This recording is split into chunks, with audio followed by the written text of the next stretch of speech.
La resistencia a los antimicrobianos es actualmente una de las mayores amenazas para la salud mundial. Puede afectar a cualquier persona de cualquier edad y en cualquier país. Un aumento continuado de la resistencia antimicrobiana podría cobrar 10 millones de vidas al año en todo el mundo de aquí al 2050, más de las que actualmente mueren de cáncer. Los programas para optimizar el uso de antimicrobianos, PROA, tanto en el ámbito hospitalario como en el ambulatorio, representan una de las respuestas para contener la emergencia de la resistencia a los antimicrobianos. Estos programas tienen como objetivo mejorar los resultados clínicos de los pacientes tratados con antimicrobianos de una manera costo-efectiva y segura, alargando la vida útil de estos medicamentos al reducir la emergencia de microorganismos resistentes. Por esta razón, Pfizer ha creado Blueprint, una estrategia educativa desarrollada con un grupo de expertos en enfermedades infecciosas de hospitales de toda Latinoamérica para ayudar a guiar y simplificar el proceso de implementación del PROA. El programa está basado en una serie de guías que describen el rol de cada uno de los actores de los hospitales y clínicas en el desarrollo y ejecución de los programas, proporcionando un enfoque práctico y centrado en la mejora de resultados. Para acceder a los contenidos, ingrese a www.pfizerpro.com.co/AMS o a través de la página del Instituto Científico Pfizer Colombia, www.icpc.com.co. Ambas páginas le solicitarán la creación de un usuario y contraseña. En caso de tener dudas, consulte a su representante Pfizer.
Buenas noches para todos. Es un gusto volverlos a saludar.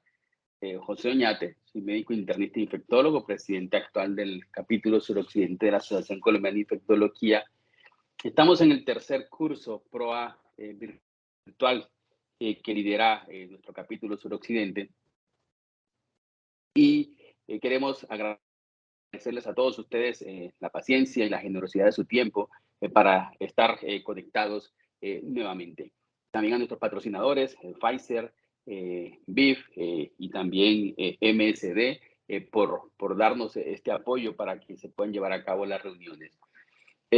Sin más preámbulos, quiero darle la bienvenida a nuestro invitado especial esta noche, el doctor Ernesto Martínez. Él es internista, infectólogo, docente del Departamento de Medicina Interna de la Universidad del Valle, jefe del Departamento de Medicina Interna de la Universidad del Valle, con una gran trayectoria durante muchos años, liderando muchos temas en infectología y en especial este de VIH que tanto le apasiona. Es el líder actual del Comité de VIH de la Asociación Colombiana de Infectología, ha participado en la discusión y los debates de las guías nacionales de VIH, tanto en 2014 como en el año 2005. Y sin más preámbulos, doctor Martínez, bienvenido. Gracias por aceptar esta invitación para que en este curso PROA hablemos de cuándo, cómo y con qué y por qué iniciar la terapia antirretroviral en los pacientes hospitalizados con infección con VIH, y haciéndole un preámbulo, una introducción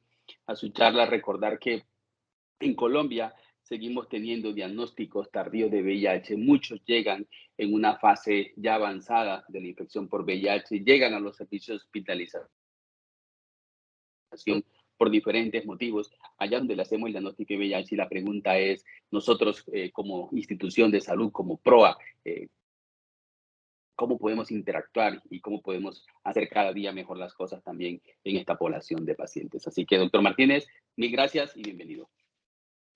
Muchas gracias, José. Gracias por la invitación y es correcto, me apasiona hablar de estos temas y espero contagiarlos también de todas estas ideas que cada vez se van actualizando más y más y que nos están conduciendo a ese camino que debemos seguir con nuestros pacientes de hacer un diagnóstico pronto, antes de que haya complicaciones, antes de que sus CD4 se consuman, antes de que la carga viral sea demasiado alta y iniciar tratamiento efectivo aún en condiciones de vulnerabilidad o difíciles, como pueden ser los pacientes hospitalizados, en quienes voy a centrar la charla que les daré a continuación.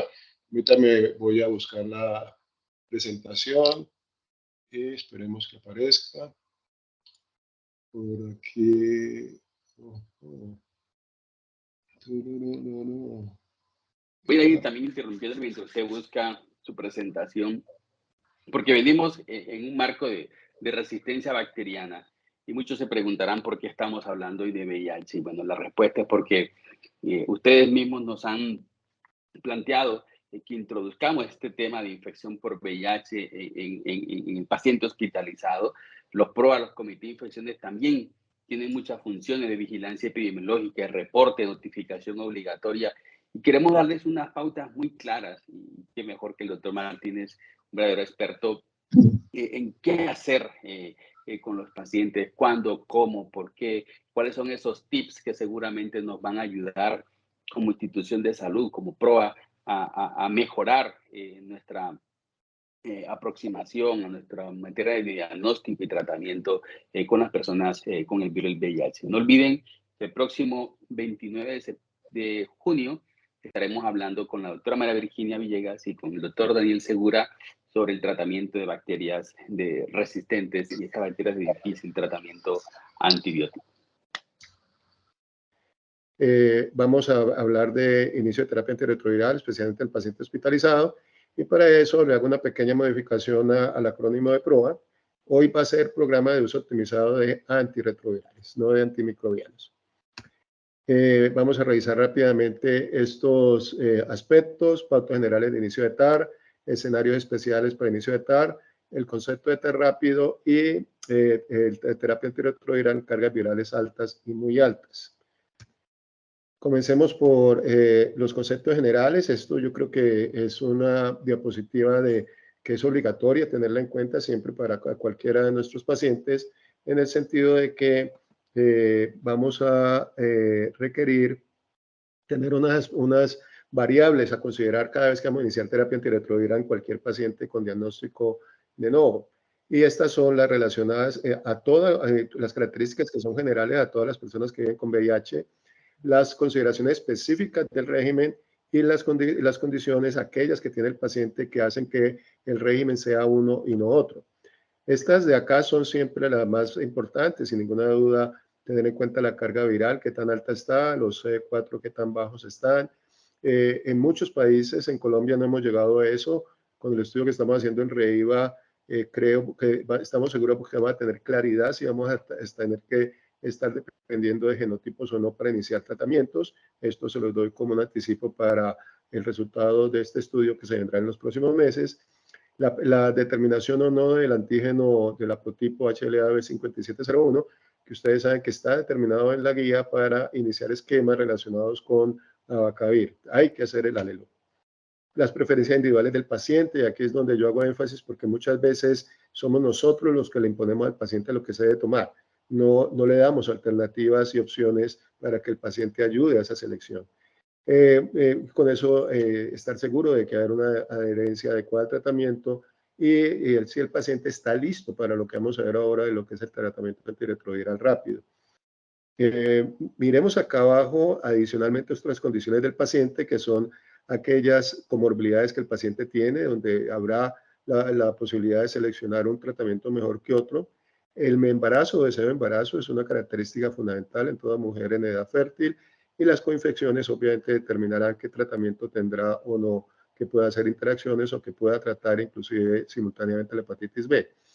Y en cuanto al esquema, pues miraremos si el esquema es robusto en términos de barrera a la resistencia, tiene un perfil que puede comprometer la adherencia del paciente por toxicidades o riesgo de desarrollo de comorbilidades, las interacciones medicamentosas, la conveniencia, el costo y el acceso, y sobre todo para un país como Colombia.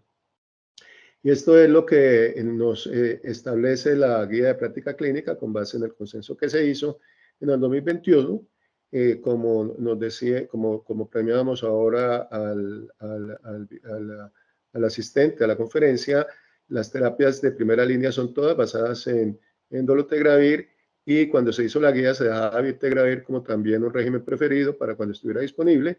Pronto después de la guía estuvo disponible, así que bictegravir, esquema basado en bictegravir o dolutegravir son de primera línea. Y los regímenes alternativos serán también inhibidores de integrasa, pero en este caso raltegravir, albitegravir y sus combinaciones, y como régimen alternativo en un momento condicional, pronto después de la guía fue ya disponible, será el esquema de dosis fija combinada de doravirina, lamivudina y tenofovir. Esto pues es la base de referencia que debemos tener en cuenta. Nos ponen un reto muy grande para estar a la altura de estas guías, pero no solamente a la altura de las guías colombianas, sino que Colombia efectivamente se puso a la altura de todas las guías internacionales, pues fueron unas guías que fueron basadas en la evidencia, y también se hizo un estudio de costo-efectividad que permitió seleccionar estas terapias que acabo de mencionar, y que son las mismas terapias que dictaminan en la primera línea en cualquiera de las guías de referencia internacional que usamos como para compararnos. Así que nada tenemos que envidiarle a estas otras guías. Lo que sí tenemos que envidiarle es que la podamos disponer en nuestros pacientes. Y esto es simplemente para ilustrarles el porqué de que estos esquemas basados en dolutegravir o basados en bictegravir, y estos son los estudios aleatorizados, fase 3, comparativos, algunos con placebo, pero siempre comparativos con otro esquema. Y lo que podemos ver en los diferentes colores son los diferentes terceros agentes que acompañan estos tratamientos: bictegravir, el bictegravir coicistat, dolutegravir, raltegravir, que son los inhibidores de integrasa. Y quiero mostrarles, primero resaltar que en estos recuadros están donde un compuesto o un esquema fue superior a otro, y siempre fue el esquema que tenía inhibidor de integrasa superior al de inhibidor de proteasa, en este caso el bictegravir contra tazanavir y ritonavir, en estos dos dolutegravir,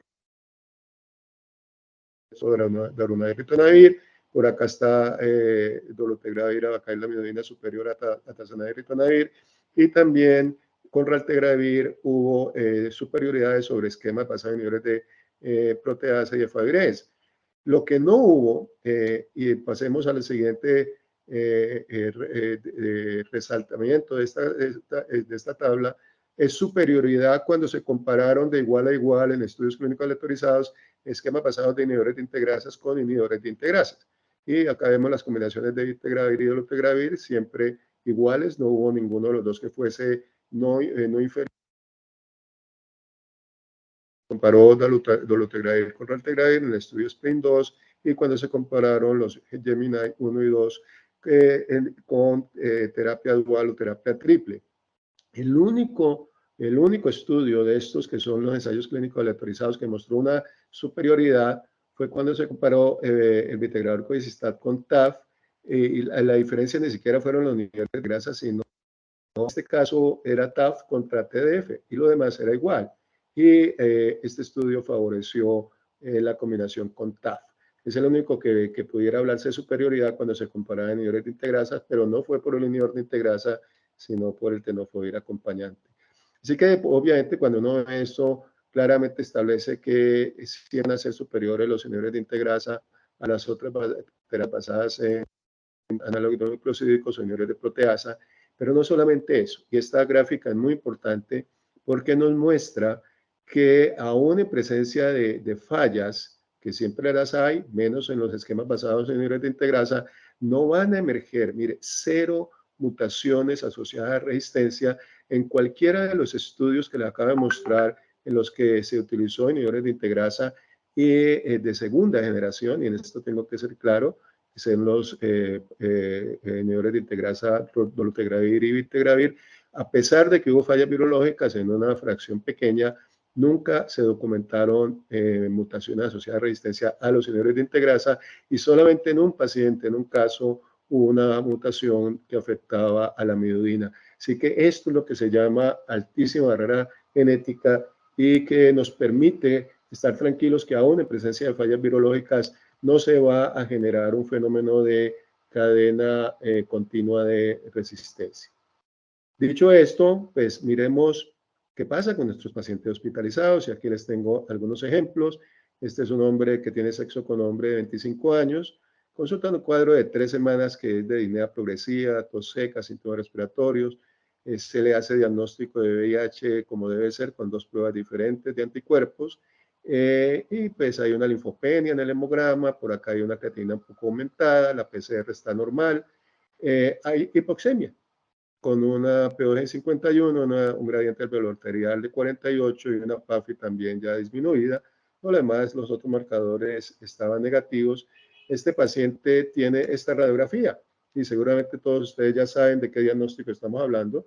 Esta es una muy probable neumocistosis, una neumocistigilosis.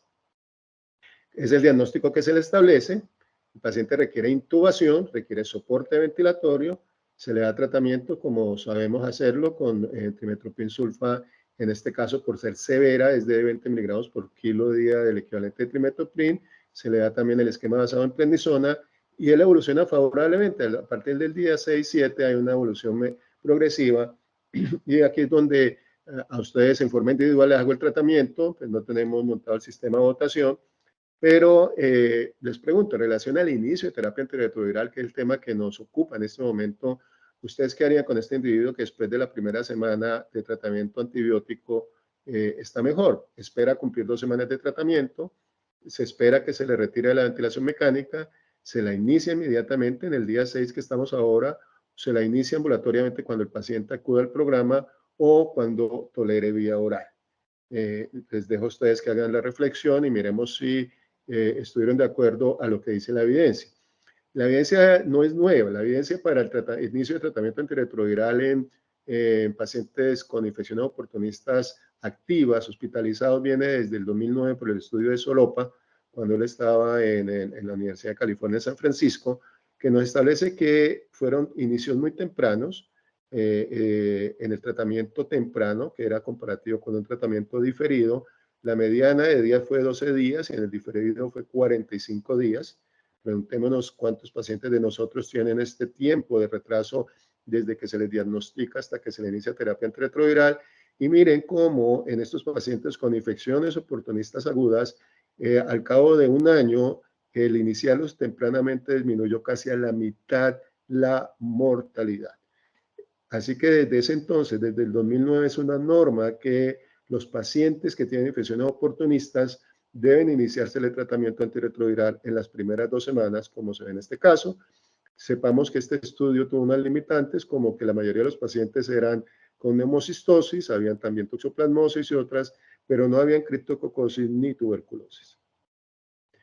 Veamos entonces el escenario de la criptococosis. Este es otro hombre que tiene sexo con hombre, mesero, 32 años, que viene con un mes de cefalea, de intensidad progresiva, deterioro en los últimos días, somnolencia, desorientación, hay síntomas constitucionales, hay un Glasgow muy comprometido, hay miosis, compromiso del sexto par bilateral, usted ya está imaginando que es el cuadro de una hipertensión intracraneana. En efecto, se le hace la punción lumbar, que da 45 centímetros de agua, y el resto del perfil del citoquímico está dentro de límites normales. Se le confirma VIH por 2 pruebas diferentes de anticuerpos, una carga viral muy alta de 750.000 y 66 de CD4, los otros marcadores negativos. Y esto es lo que vemos, unos ventrículos dilatados y en algunos casos pues también se pueden ver algunos nódulos asociados a la criptococosis. Miremos siempre la piel de estos pacientes porque si vemos estas lesiones levantadas, umbilicadas, con centro necrótico, eso prácticamente es diagnóstico de criptococosis diseminada y una tinción de tinta china en ellos nos establece el diagnóstico. Entonces, este es un individuo que se le da tratamiento como corresponde con anfotericina B. Estamos en la moda de dar anfotericina B liposomal una sola dosis de 10 miligramos por kilo, acompañando los ácidos de fluconazol y 5-flucitocina por 2 semanas. Y entonces este paciente exactamente las 2 semanas está mucho mejor. Y entonces usted se pregunta, bueno, ya está mucho mejor, ya no tiene hipertensión endocraniana, ¿qué hago con este individuo? Le inicio terapia antirretroviral ya, como lo mencionamos en el estudio de Solopa, o esperamos 4 o 6 semanas, o apenas termina la fotericina, se lo inicio, o le adiciono esteroides para prevención de iris, o le adiciono esteroides para, uno es con adición y otro es sin adición de esteroides.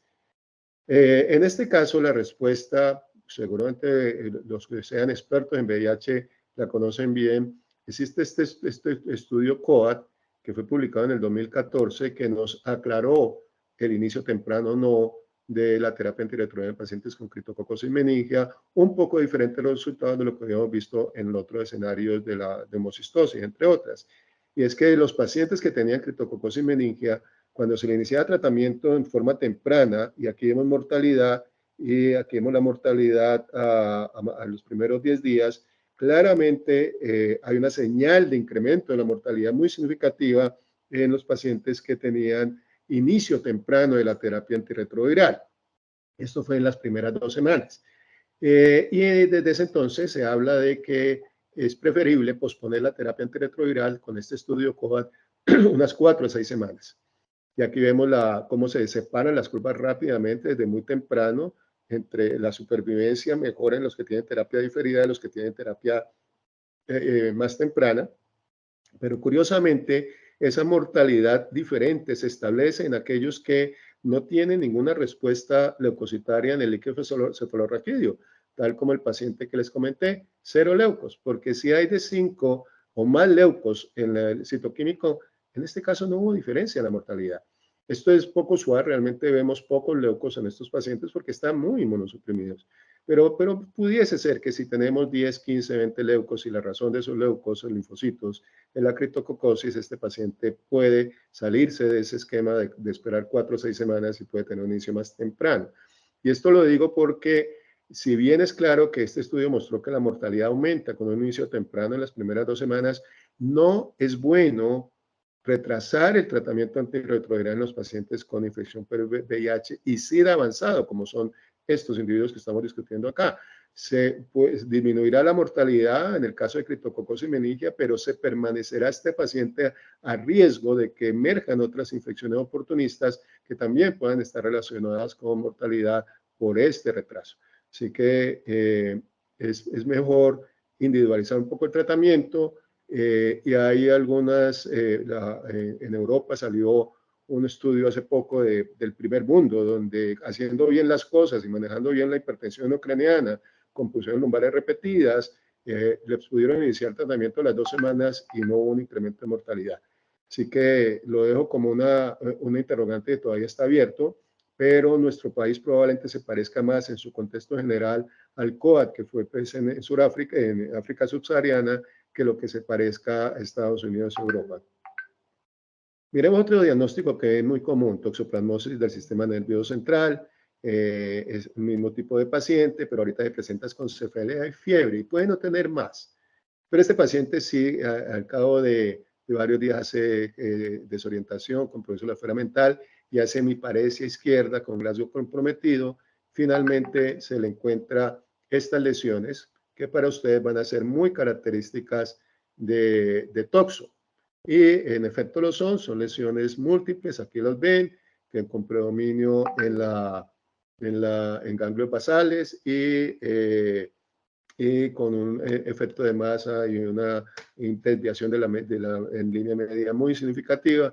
Este paciente pues es preferible no hacerle punción lumbar bajo las características, pero el paciente le da este tratamiento para toxo, que lo sabemos que el tratamiento que tenemos definido es trimetoprim sulfametoxazol, que debe ser 10 miligramos por kilo de trimetoprim. Esto es diferente a lo que hacemos con neumocistosis. Con neumocistosis va de 15 a 20, en toxoplasmosis es 10, el equivalente de trimetoprim, y a pesar de que hay infección del sistema nervioso central. El hecho es que el paciente con este esquema sale bien y usted se pregunta, después de 10 días, ¿qué tanto tengo que esperar para iniciar tratamiento? ¿Espero las 4 semanas, le inicio ya, o le pongo no esteroides para disminuir las posibilidades de IRES? Y sobre todo que esto es infección del sistema nervioso central. Y miren cómo es de interesante. No hay mucha investigación, hubo pacientes de toxo en el estudio de Solopa del 2009, pero este es un estudio que me parece que nos deja bastante claro cuál es el riesgo de que en este paciente, en ese espacio de 2 semanas iniciales, si ha respondido bien a la terapia con trimetoprim sulfa, podemos o no iniciarle terapia antirretroviral. Estos eran 211 episodios de encefalitis por toxo en pacientes con VIH. Miremos esta casilla, que son los que recibiendo tratamiento mejoran, y se mira si hacen un iris paradójico, que es el que la infección oportunista se complica después de iniciado tratamiento antirretroviral. Les inician terapia antirretroviral, a 143 le hacen seguimiento y a final de cuentas solamente un 3.5% de los pacientes que se le inició terapia antirretroviral sin esteroides hicieron síntomas de iris y no describen mortalidad en este estudio. Así que este es un indicio muy fuerte de que la probabilidad de iris en los pacientes que están respondiendo a tratamiento antiparasitario con trimetoprim sulfa por toxoplasma, le podemos iniciar también dentro de esa ventana de 2 semanas del tratamiento antirretroviral. Pero cambiemos de tercio. Resulta que este era un paciente sin esas lesiones y le hacemos una PL y porque no había nada en la resonancia, en la escanografía, nos sale esta leucocitosis significativa en el líquido fluorraquídeo con predominio de linfocitos, pero importante número de polimorfonucleares. Hay un consumo de glucosa y unas proteínas muy elevadas. Ustedes ya están imaginando que es una tuberculosis. Y en efecto, el Ginesper sale positivo sin resistencia a rifampicina. Recomendación tip del Ginesper en los pacientes que sospechamos tuberculosis meningia: envíen para el Ginesper, solamente para el Ginesper. Envíen todos los frascos que quieran, pero para el Ginesper es solamente para el Ginesper 5 ml. 5 ml como mínimo para hacer el Ginesper, para que en el laboratorio lo centrifuguen y eso nos mejore sustancialmente el rendimiento de la prueba. Puede aumentar hasta 20 puntos porcentuales enviando un buen volumen que se centrifugue en el laboratorio. De esa manera la sensibilidad puede superar el 70-80%. Y entonces en este paciente que ya no es toxo, sino que es tuberculosis meningia, ¿qué le haríamos? Tiene compromiso neurológico y la decisión de TAR en este caso será inicio inmediato, igual que la pauta Solopa, en las primeras 2 semanas, o iniciamos después de las 4 semanas, o al terminar la primera fase de tratamiento que son 8 semanas. Y la respuesta la vemos acá. También es un estudio que se llamó meningitis TBC, donde meningitis TB, en el cual los pacientes que tenían una tuberculosis meningia grado 1. Grado 1 es que tenían un Glasgow de 15, o grado 2 es que lo tenían disminuido hasta 10, y grado 3 que tenían por debajo de 10 grados de severidad. Pues en los que tenían en estas meningitis leves, a pesar que eran tuberculosis, no hubo diferencia en la mortalidad, pero en los que ya tenían compromiso neurológico moderado o severo, la mortalidad se disparó, y ustedes pueden ver acá cómo en la grado 2 hubo un 66% de riesgo de incremento de mortalidad, y en la grado 3 hubo más de 3 veces y media el riesgo. Y eso pues nos ha llevado a ser cautos en el inicio de la terapia antirretroviral en los pacientes que tienen tuberculosis meningia. Pero los dejo ahí para irnos a hablar de la tuberculosis en general, en este caso la tuberculosis pulmonar o diseminada. Este paciente tiene síntomas también respiratorios, y esta es la radiografía. Miren lo similar que puede ser una radiografía con tuberculosis miliar. Los pacientes con SIDA, CD4 bajos, no van a hacer cavitaciones, van a hacer una distribución micronodular en todo el parénquima. Y una característica es que en tuberculosis es mucho más difuso, ocupando todo el parénquima pulmonar en la radiografía o en la escanografía, que lo que sucede con la neumocistosis, que es algo más centrífugo, parece un edema pulmonar no cardiogénico. Entonces esto se documenta como tuberculosis con el GINESPER tal cual, y surge esta pauta donde dice que si el paciente ya está en terapia antirretroviral y hace la tuberculosis, pues se continúa si el tratamiento es adecuado. Pero si no ha iniciado terapia antirretroviral, la pauta esta con que ustedes probablemente han conocido dice que los CD4 menores de 50, si está la situación del paciente, iniciarle terapia antirretroviral en las primeras 2 semanas, porque está muy vulnerable, está muy inmunosuprimido, y hay que iniciarle terapia en las primeras 2 semanas, tal cual como hacemos en los demás escenarios de infecciones oportunistas. Pero si por el contrario los CD4 están mayores de 50, se puede posponer entre 2 y 8 semanas el tratamiento de iniciado el tratamiento anti-TBC, la terapia antirretroviral. Y si bueno, estos son pautas de hecho que se aplicaban para todas las tuberculosis hasta hace un par de años o 3 años. Y si es tuberculosis meningia, esta pauta que todavía aparece en la resolución 227, dice iniciar terapia antirretroviral más allá de 8 semanas.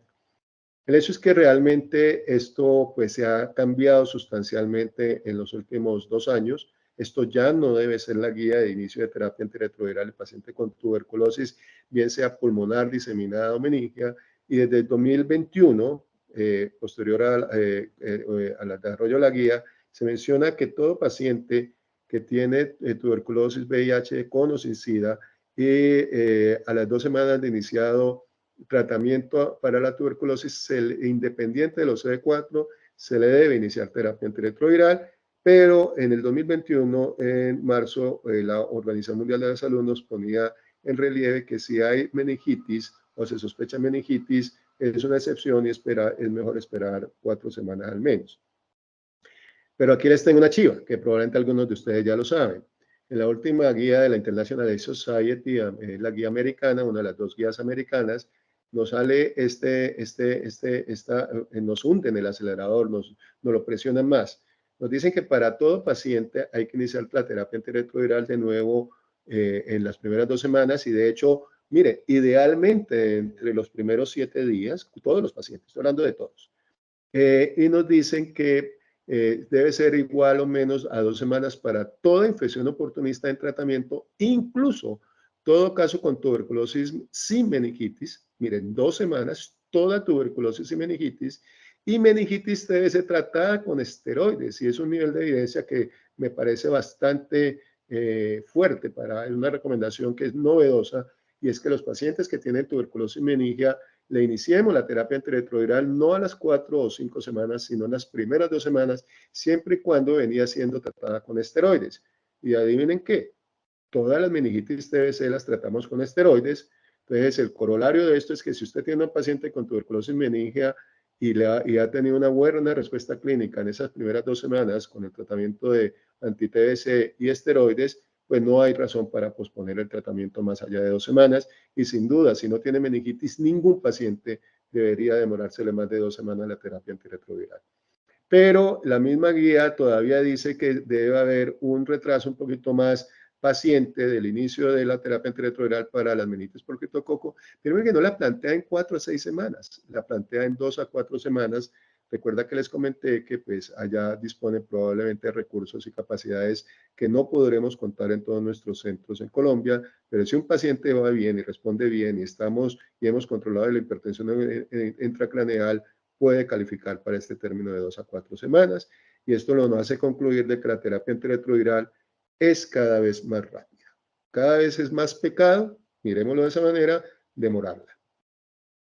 Y este es el tratamiento que tenemos para tuberculosis. Esto es de la guía de tuberculosis del Ministerio, la resolución 227. Se contempla todavía la posibilidad de Favirenz, es un esquema preferido, habida cuenta que los estudios que se han hecho, el Rifley y otros estudios, no han mostrado que haya superioridad de dolutegravir sobre Favirenz, y es posible utilizar el Favirenz como primera terapia. El problema es que se confronta con la guía, con el mandato superior, que todo inicio de terapia debe ser con inhibidor de integrasa.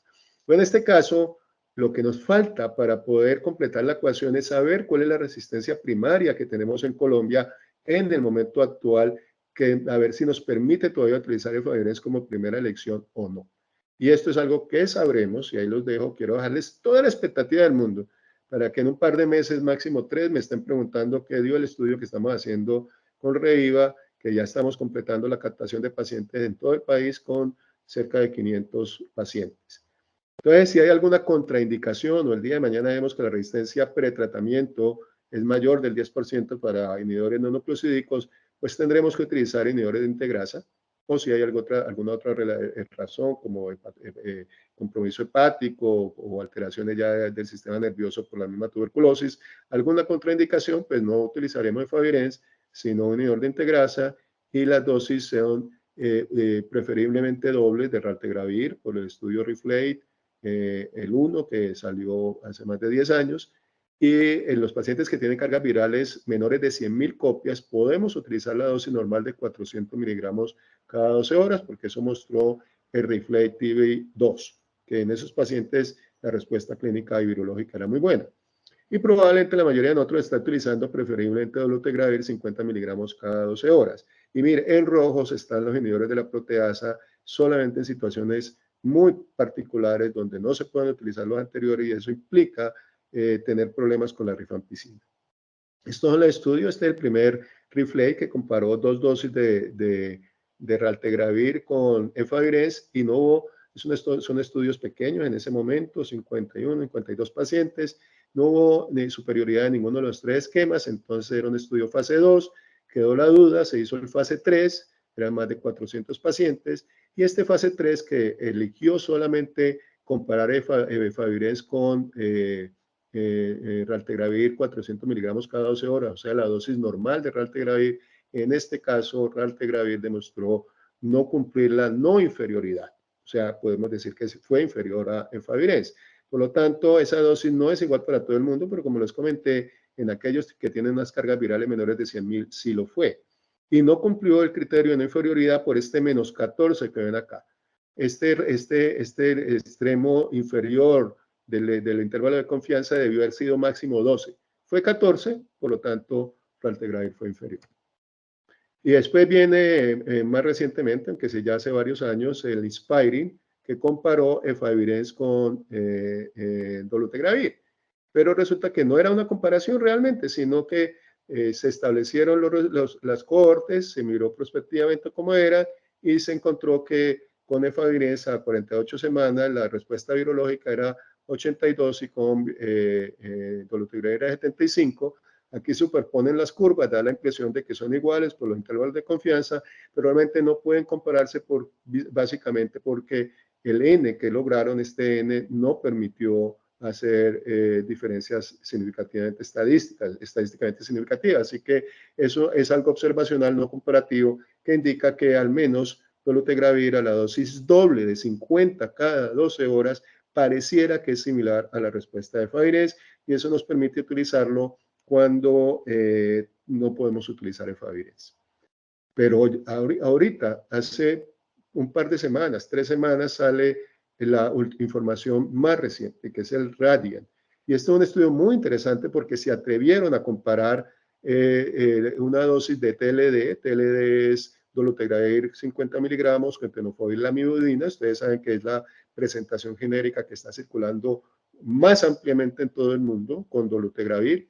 Esto es una tableta nomás. Y en el otro grupo que se comparaba, se le daba la misma TLD, pero con una dosis suplementaria adicional de dolutegravir para seguir la norma de dolutegravir cada 12 horas. Entonces, una dosis de dolutegravir con 2 dosis de dolutegravir, básicamente.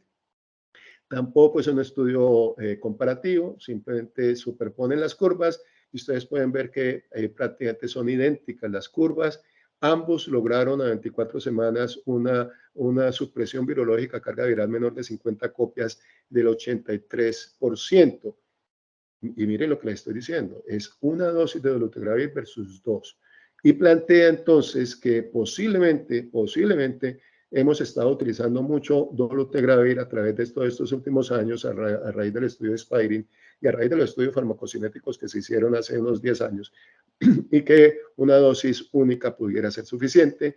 Esto es algo que es todavía observacional, esto es fase 2B, no es todavía un estudio estadísticamente válido, no lo vayan a hacer en casa, sobre todo en pacientes como los que tenemos que usualmente tienen unas cargas virales muy elevadas. Pero sí les puedo decir que en el 2018 salió un estudio en Botswana retrospectivo donde miraron casi 800 pacientes que habían tratado para tuberculosis y que casualmente recibieron una sola dosis de dolutegravir. Un enorme número de pacientes demostró que tenían una supresión viral tan buena como aquellos que recibieron 2 veces al día. Así que estén sintonizados porque a lo mejor esto es un concepto que va evolucionando. El día de mañana podamos dar una dosis al día de dolutegravir nomás en los pacientes que reciben rifampicina dentro del esquema de tratamiento de la tuberculosis. Obviamente, como estamos hablando del uso optimizado del tratamiento, tenemos que hablar de lo que es la pauta que está imponiéndose en el mundo y que desde la misma Organización Mundial de Salud nos están pidiendo que hagamos inicios rápidos de tratamiento.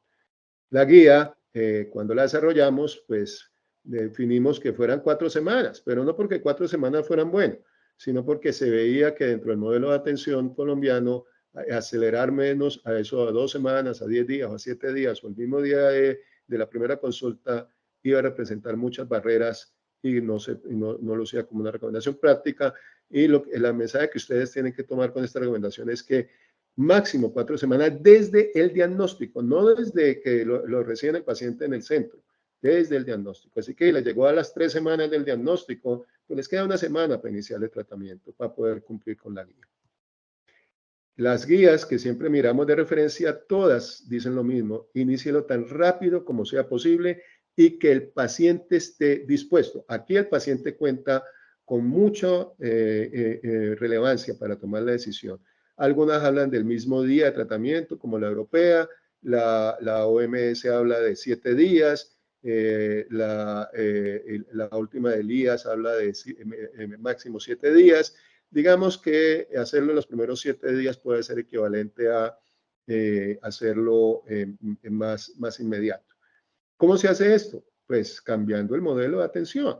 Y es que todas estas visitas, desde que el paciente recibe un diagnóstico en la periferia hasta que se le inicia tratamiento, pues que se pueden demorar hasta 80 y 120 días en nuestro sistema, pues se tiene que hacer en una sola. Tener un equipo preparado para que en el mismo día se le hagan todas estas actividades al paciente y de ahí salga con su tratamiento sin necesidad de tener que esperar resultados de tratamiento, de pruebas para definirle si se le inicia o no. Y esto tiene un nivel de evidencia ya muy alto. Hay varias revisiones sistemáticas y metaanálisis. Está una del 2018, en el que ustedes pueden ver en verde que esa actitud de iniciar tratamiento antirretroviral en los primeros 7 días de tratamiento se asoció a una mejor supresión virológica a 12 meses, a una retención en el cuidado mejor a los 12 meses, a una adopción del tratamiento antirretroviral más rápido que no hacerlo inmediatamente y que se mantenían en esa retención a los 12 meses. En este caso, no hubo diferencia en modificación de tratamiento, pero 4 desenlaces muy relevantes que mostraron que valía la pena iniciarlo en ese periodo de tiempo de 7 días. Pues sale ese mismo año otro estudio que busca mirar entre los primeros 14 días de tratamiento, pero realmente termina mostrando en los estudios que se iniciaron el mismo día en que se evaluó al paciente. Eso pudiera ser el equivalente del día que llega a nuestra IPS. Y aquí ven ustedes cómo en verde hubo unos desenlaces positivos favorables al inicio inmediato, mismo día de la evaluación, en cuanto a inicio rápido de tratamiento, en retención a los 12 meses y en supresión virológica. Y hubo una tendencia muy llamativa a favorecer lo que es la no pérdida del seguimiento y a tener una tendencia también a disminuir la mortalidad al cabo de un año. Unas tendencias que casi alcanzan la significancia estadística. Pero todo esto refuerza ese concepto de que mientras más nos demoremos, desde que vemos al paciente la primera vez pidiéndole exámenes, pidiéndole valoraciones, que vaya por todo el equipo interdisciplinario, que vuelva en un mes para mostrar los resultados y un mes después para iniciar el tratamiento, estamos afectando desenlaces muy fuertes como la supresión virológica y probablemente la mortalidad. Y no solamente esta es la última revisión sistemática de hace un año, donde no solamente mostraron una mejor retención, sino también un menor riesgo de tuberculosis y un menor riesgo de infecciones bacterianas, como otros desenlaces que no habían sido evaluados antes. Así que, amigos, todos los que ven pacientes con VIH, a acelerar el inicio de terapia antirretroviral a todas estas personas. Piensen que eso es lo que ustedes quisieran que hicieran con cada uno de nosotros o nuestros allegados si por alguna circunstancia resultaran en terapia con infección por VIH. Y eso implica que tenemos que renunciar a algunas cosas y básicamente hay algunos elementos que siempre serán importantes. Yo diría que la creatinina puede ser importante, pero se puede ver en 2 o 3 días. No se necesita esperar a verla el mismo día. Las pruebas de función hepática también, pero dependiendo del esquema, posiblemente la mayoría de los esquemas que estamos recomendando de inicio rápido, no importa cuánto CD4 tenga, no importa qué carga viral tenga para iniciar tratamiento, si hay o no resistencia pretratamiento, buscamos esquemas que no tengan abacair para no requerir el alelo y tampoco esquemas que no afecten la hemoglobina o las plaquetas o los leucocitos para no tener que preocuparnos por un hemograma. Así que es hacer muy simple las cosas y en el contexto han salido varios esquemas que se han reportado. Este es uno con darunavir covicistat TAF-FTC. Debo aclarar que este compuesto nunca llegó a Colombia, esta combinación de tableta única, pero mostraron que entre el análisis de Snapshot y el observado, las cargas virales a menores de 50 eran muy exitosas en estos esquemas de tratamiento rápido el mismo día del diagnóstico en este caso.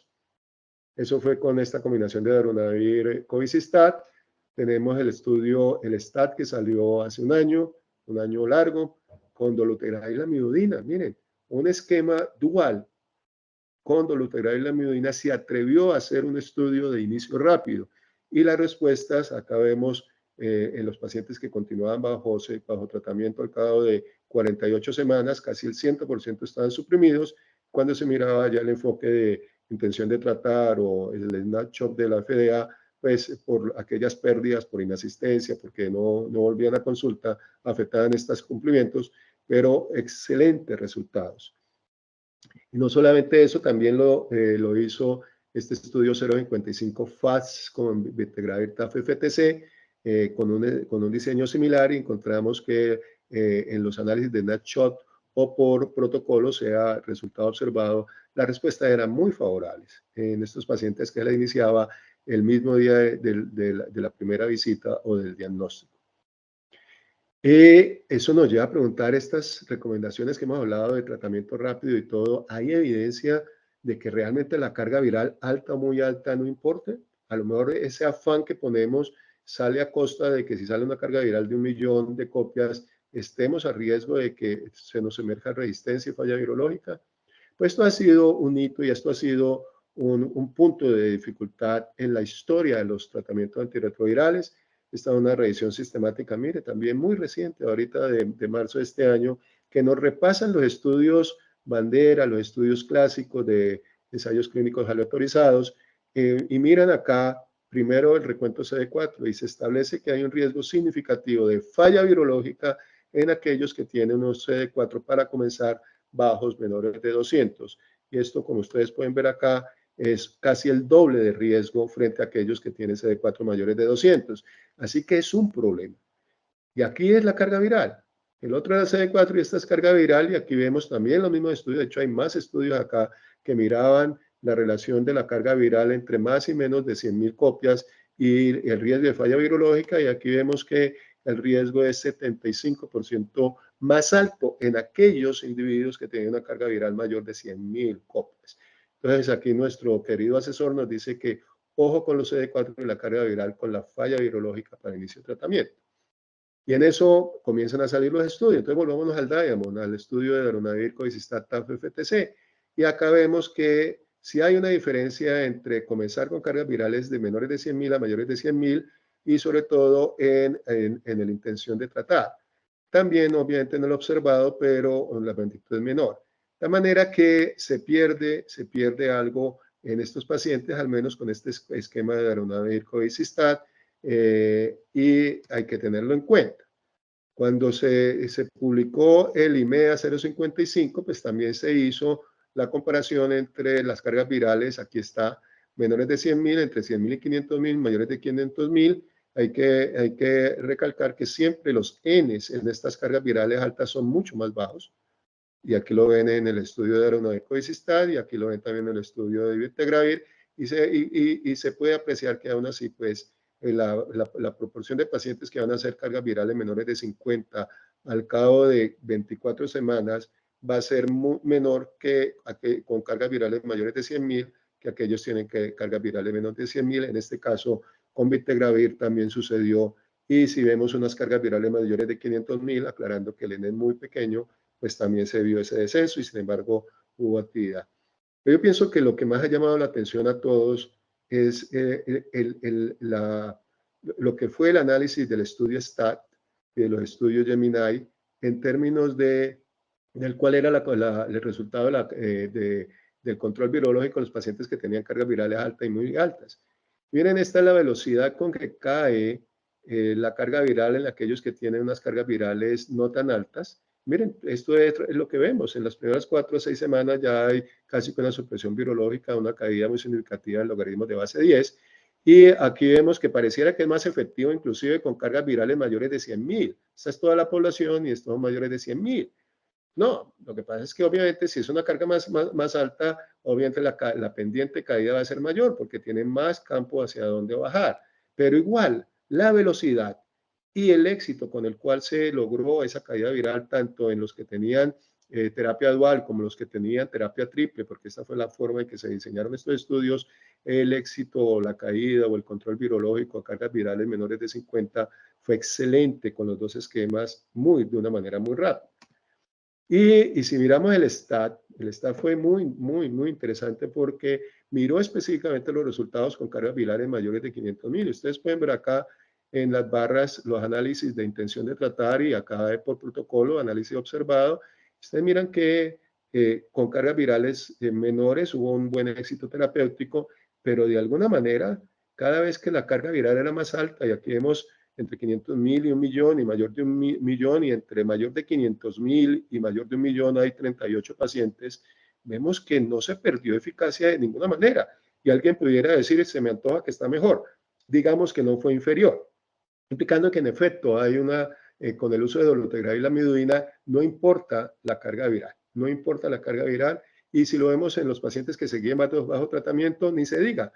En todos estos cargas virales mayores de 500.000, que fueron 35 pacientes, vemos que todos, al momento en que seguían el seguimiento, estaban suprimidos con cargas virales menores de 50. Así que, aunque digamos los Ns no van a ser lo que queremos, ningún estudio que yo conozca hecho con ningún antirretroviral ha mirado en detalle lo que ha mirado este estudio STAT.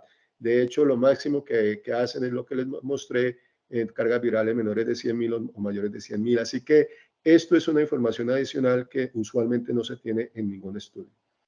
Y también es CD4, y esto aquí lo podemos ver en pacientes que tienen la población general, mayores de 200 y menores de 200, el éxito virológico con cargas virales menores de 50 fue sin diferencia en el análisis de tratar e igualmente en el análisis observado.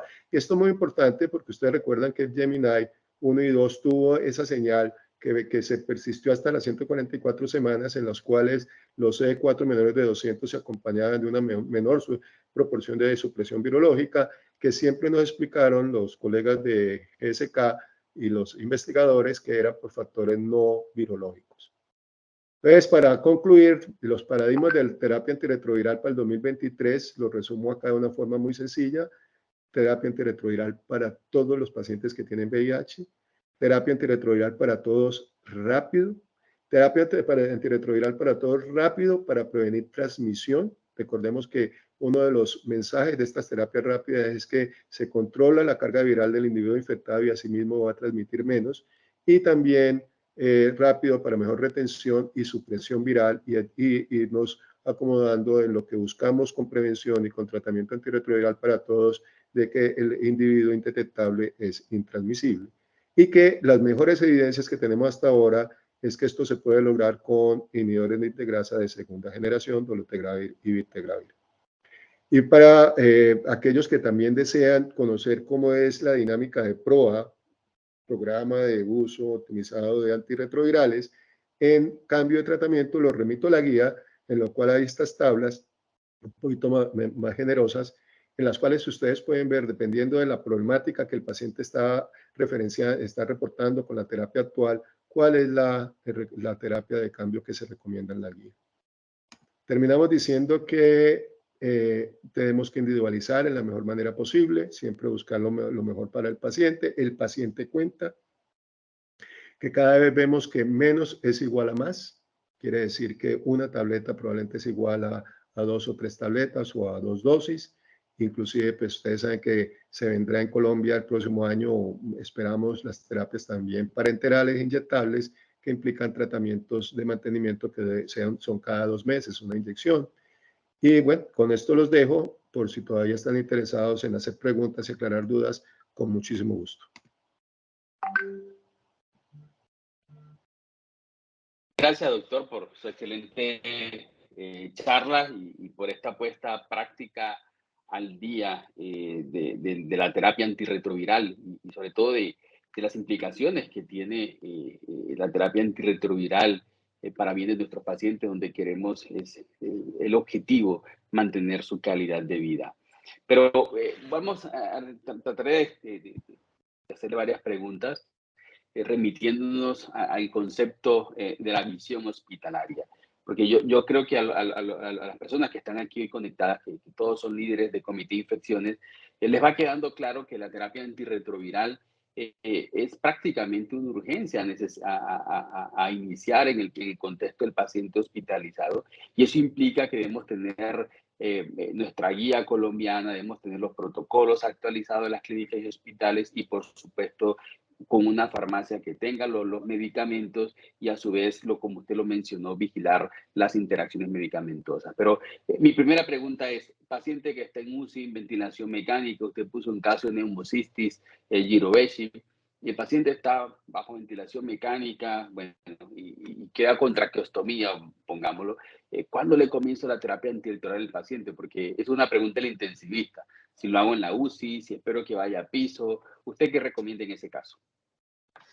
Bueno, cabe anotar de que no hay estudios clínicos que nos permitan tener una evidencia de primer orden para ese escenario. Pero vayámonos a las variables que nos pueden ayudar a tomar esa decisión. Lo primero es que este paciente tiene una infección que por sí ya es avanzada, o sea, no solamente de la neumocistis, sino el VIH, por eso está tan crítico. Lo segundo es que hay que esperar a que mejore. No se puede ir mezclando tratamientos en la medida que el paciente no mejora. Pudiera haber una discusión de que puede que no mejore porque está muy inmunosuprimido y lo hemos hecho, José, que aquel paciente que después de 10, 14 días todavía no mejora, pues le damos antirretrovirales para ver si eso produce un cambio. Pero el paciente ideal es el que mejora algo, de tal manera que lo que pase en adelante va a poder ser relacionado con la terapia antirretroviral y no con la evolución del paciente. Y hay una ventaja que yo la dejé implícita cuando hablé de tuberculosis meningia. El paciente con tuberculosis meningia tiene por definición esteroides en su tratamiento. Pues el paciente que tiene una nemocistosis moderada, severa, sobre todo las severas, siempre van a tener también esteroides como tratamiento y esto de por sí va a proteger de lo que realmente preocupa con el tratamiento antirretroviral, que quiero hacer énfasis, es una preocupación menor, mínima, que es el síndrome de reconstitución inmune. No hay ninguna otra preocupación que sea relevante para iniciar terapia antirretroviral si no es el iris. Obviamente, un paciente que está crítico en cuidado intensivo y más si está con vasopresores, pues cualquier cosa que le demos por vía oral no va a absorber los medicamentos, no va a tener esa posibilidad, entonces tenemos que esperar a que la circulación mesentérica pues mejore, y eso implica que el paciente esté más estable. Por eso es que el criterio de mejoría es fundamental para que haya una adecuada absorción de los antirretrovirales. Pero el mensaje que se ha dado a través de la charla sigue siendo el mismo: lo más rápido posible. Perfecto, doctor. Otra cosa que vemos con frecuencia es que los pacientes van a los hospitales, ya tienen el diagnóstico, están súper estables del tratamiento, están asintomáticos, pero se hospitalizan por otra cosa: apendicitis, un infarto agudo de miocardio, una crisis diabética, etc. Y veo con frecuencia cómo de pronto como médico y personal de salud nos olvidamos un poco del manejo integral del paciente. Y cada quien va manejando, digámoslo así, su pedacito, ¿no? Colocando los nuevos anticoagulantes, los nuevos no sé qué, anticonvulsivantes y demás. Usted, en su experiencia, a todas las personas que nos están viendo en este momento, ¿qué recomienda? ¿Qué se debe hacer cuando un paciente llega al servicio de urgencia, hospitalización con un diagnóstico de VIH, pero su causa de hospitalización no es VIH? Es decir, ¿cómo lo podemos abordar para continuar el manejo de todas sus comorbilidades? Pues yo la pregunta que me hago es muy sencilla. Yo siempre trato de llevar las cosas a una claridad que no nos deje dudas. Cuando llega un paciente hospitalizado por cualquier causa y es hipertenso, ¿le paramos el tratamiento antihipertensivo? No, ¿cierto? Igual con la mayoría de las condiciones. Pues eso es el VIH, es una enfermedad crónica, y cualquier asunto que implique su hospitalización por cualquier enfermedad general o quirúrgica, la razón de suspender el tratamiento simplemente será porque no puede recibir vía oral, o porque su condición de base implica que no tolera la vía oral, la enfermedad que esté concomitante.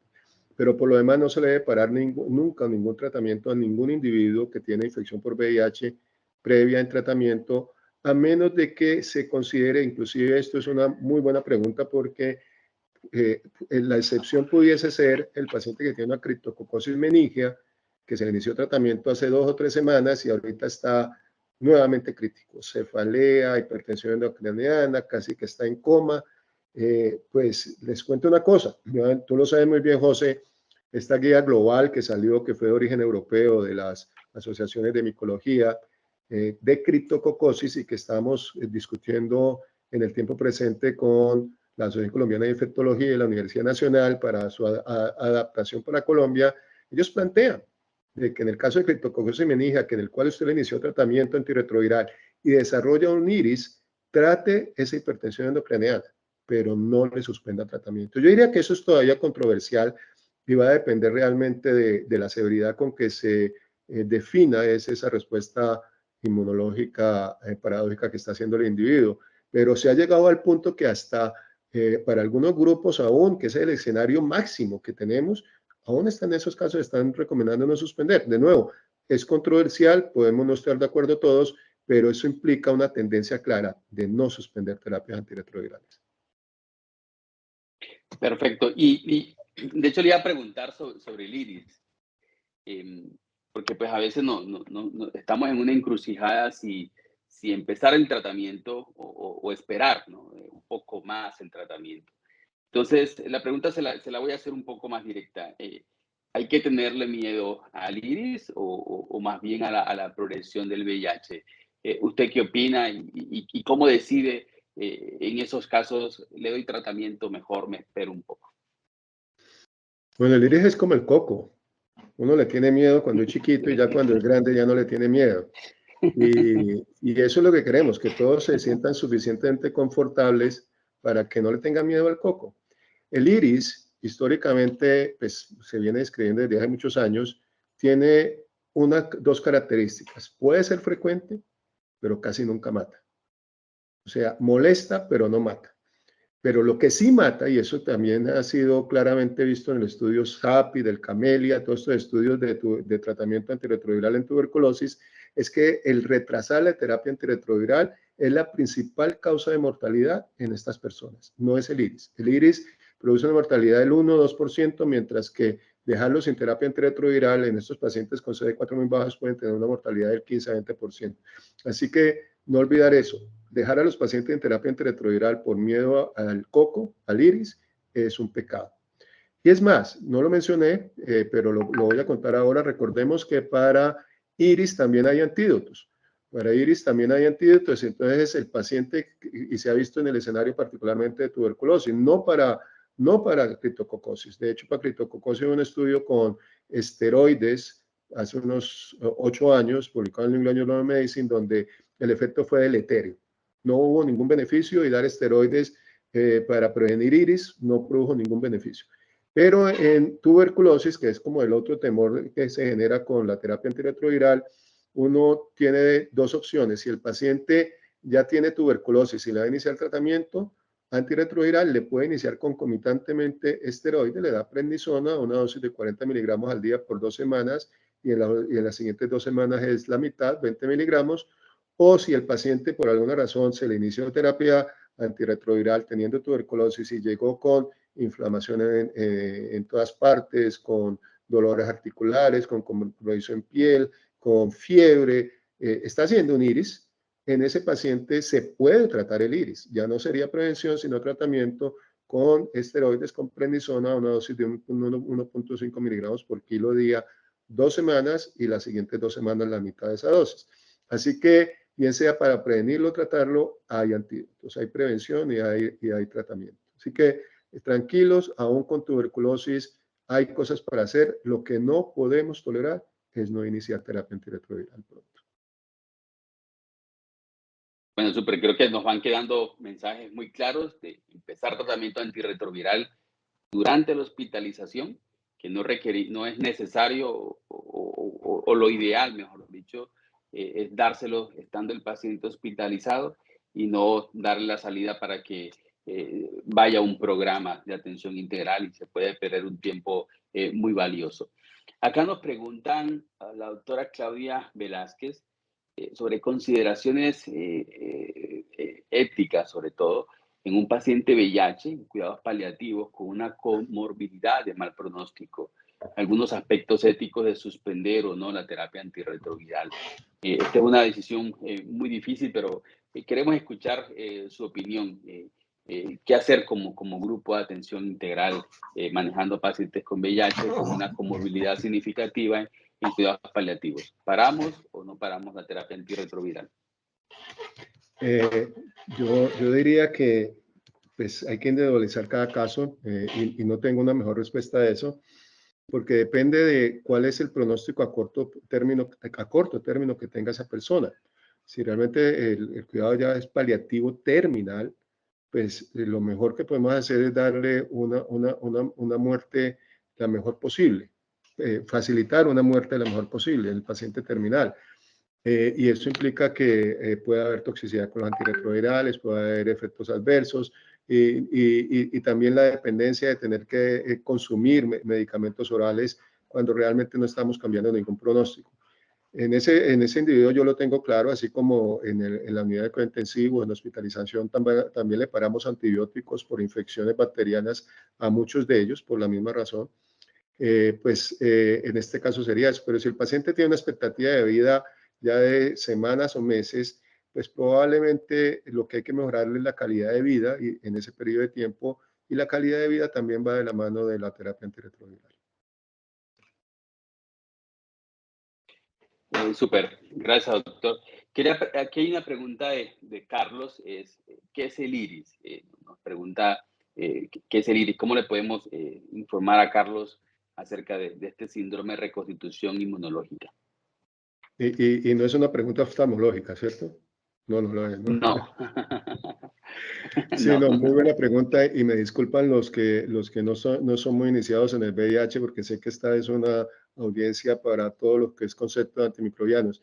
El IRIS es la respuesta inflamatoria idiopática que se observa de forma paradójica en un paciente que recibe tratamiento. Y esto es algo que se conoce desde antes del VIH con la tuberculosis, por ejemplo.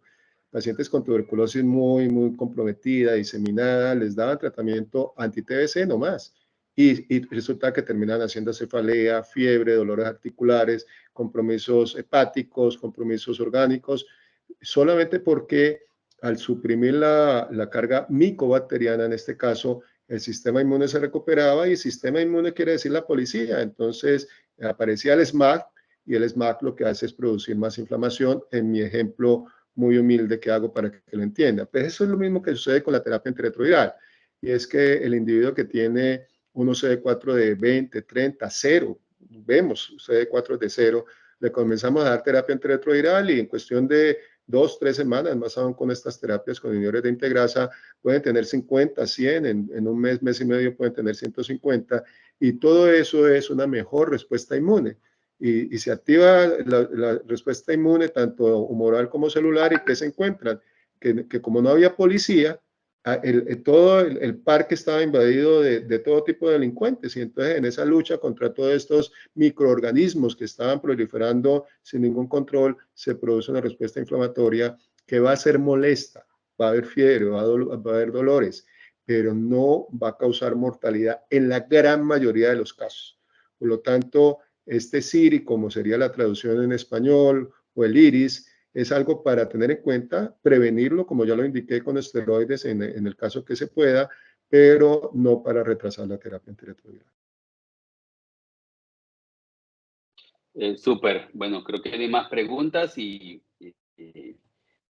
siento que si mañana los asistentes van a sus hospitales y clínicas, revisan en su farmacia los medicamentos antirretrovirales disponibles que tienen, si no los tienen, hacen la solicitud para que tengan disponibilidad de inhibidores de integrasa. Y por supuesto, revisan los convenios que tienen con sus diferentes aseguradores, demuestran el protocolo, la guía colombiana VIH 2021 para iniciar la terapia antirretroviral en el paciente hospitalizado y luego remitirlo al programa ya con un manejo. Yo creo que hemos cumplido el objetivo de esta charla. Así que lo dejo para consideraciones finales, doctor Martínez, no sin antes agradecerle su tiempo, su disponibilidad y todos los tips Doctor, y conceptos que nos dio. Señora. Nos falta la preguntita que habíamos prometido. Si me permites, yo, para dejarlo ya con el concurso final, quisiera hacer énfasis en lo que tú acabas de mencionar, José, y es que uno escucha cuando sale a hablar de estos temas fuera de la casa, ese argumento. Es que en mi hospital, en mi clínica, la farmacia no quiere tener disponibilidad de antirretrovirales porque no circulan mucho, porque no se mueven, o porque se abre el frasquito o se abre la caja y el paciente se toma 4 o 5 días de tratamiento y eso se pierde. Yo pienso que las farmacias tienen que aprender a manejar las monodosis, tienen que primar lo que es el beneficio del paciente por encima de cualquier dificultad administrativa u operativa, y saber que no iniciar tratamiento es algo que produce efectos deleterios en el paciente. Hay que tener antirretrovirales en las clínicas, en todas las clínicas que se manejan pacientes hospitalizados, y hay que tener disponibilidad de formularlos, de entregarlos el mismo día que se formulan. No que vamos a pedirlo, no que vamos a ver que nos lo coticen, vamos a esperar cuando nos lo autoriza la EPS, sino que se tenga de disponibilidad inmediata. Muy importante eso. Súper, doctor. Mil gracias por recalcarlo y, como le digo, mañana todos a revisar en las farmacias, en las clínicas, los protocolos y, por supuesto, para darle un rápido inicio o un pronto inicio a la terapia antirretroviral, que ya vieron ustedes el gran impacto y cómo cambia la historia natural de esta infección por VIH. Y bueno, Sonia nos dijo que hiciéramos otra pregunta. Ya yo había hecho 2. Le dejo, no sé si usted quiere hacer una pregunta para una tercera inscripción al Congreso Nacional de Infectología en Santa Marta. Una pregunta que no sea tan difícil. A ver, hago una pregunta. Si usted es diagnosticado con VIH, ¿cuándo quisiera iniciar tratamiento? Obviamente es una pregunta teórica para que no les vaya a dar miedo responder. en el mismo momento en que me hacen el diagnóstico, A, B, después de todo un análisis de todas de todo el grupo interdisciplinario y mirar todos los exámenes, la creatinina, las pruebas de función hepática, la carga viral, los CD4, o C, pues primero veo cómo me voy y si la cosa no va bien en 1 o 2 meses, pues estoy pensando en iniciarlo. Listo. Jocelyn Olivera. ¿Puede activar su micrófono, por favor?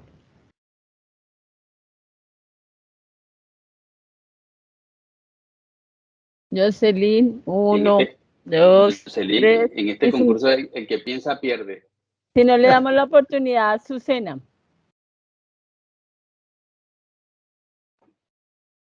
Abre el micrófono, Azucena. Hola, buenas noches, doctores. De manera inmediata, de acuerdo a la charla, lo más pronto posible. Esa es la actitud. Y por eso se acaba de ganar una inscripción al Congreso Colombiano de Infectología en Santa Marta. Uy, gracias. Dios los bendiga. Excelente conferencia. Gracias. Dale, súper. Ya Sonia se contacta contigo, Azucena, y para ya todos los trámites y que tengas también tu inscripción en el Congreso en Santa Marta. Bueno, los dejamos, no sin antes desearle a todos buenas noches. Los esperamos el 29 para hablar de tratamientos de resistencia bacteriana de bacterias de difícil manejo. Doctor Martínez, fuerte abrazo, de nuevo 1000 gracias y bueno, hasta la próxima oportunidad. Martínez. Gracias, doctor Hernández. Está muy bien. Chao, Jamie. Chao, Sonia. Muchas gracias a todos por la paciencia. Feliz noche. Gracias a todos, también feliz noche.